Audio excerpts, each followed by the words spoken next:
ഉത്തരേന്ത്യയിലും വടക്ക് കിഴക്കൻ സംസ്ഥാനങ്ങളിലും നാശം വിതച്ച കനത്ത മഴ തുടരുന്നു. ബീഹാറിൽ പ്രളയക്കെടുതിയിൽ മരിച്ചവരുടെ എണ്ണം 102ആയി. കുടുങ്ങിക്കിടക്കുന്നവർക്ക് വ്യോമസേനയുടെ ഹെലികോപ്റ്ററുകളിൽ ഭക്ഷണവും മരുന്നുമടക്കമുള്ള അവശ്യവസ്തുക്കൾ എത്തിച്ചു നൽകി. ഘഗ്ഗർ നദി കരകവിഞ്ഞൊഴുകി പഞ്ചാബിലും ഹരിയാനയിലും വൻതോതിൽ കൃഷിനാശവും ഉണ്ടായി. ബീഹാറിലെ ദർഭംഗ, സീതാമർഹി, മധുബനി തുടങ്ങിയ ജില്ലകൾ ഇപ്പോഴും വെള്ളത്തിനടിയിലാണ്. 72 ലക്ഷം ജനങ്ങളെ പ്രളയം ബാധിച്ചു. പഞ്ചാബിലും അയൽ സംസ്ഥാനമായ ഹരിയാനയിലും സമാനമായ സ്ഥിതിയാണ്.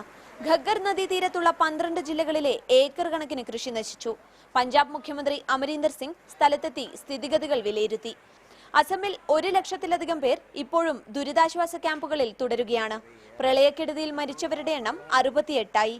കാസിരംഗ ദേശീയോദ്യാനത്തിൽ 15 കണ്ടാമൃഗങ്ങളടക്കം 206 മൃഗങ്ങൾ ചത്തു.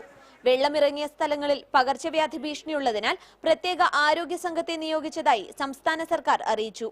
മനോരമ ന്യൂസ്, ഡൽഹി.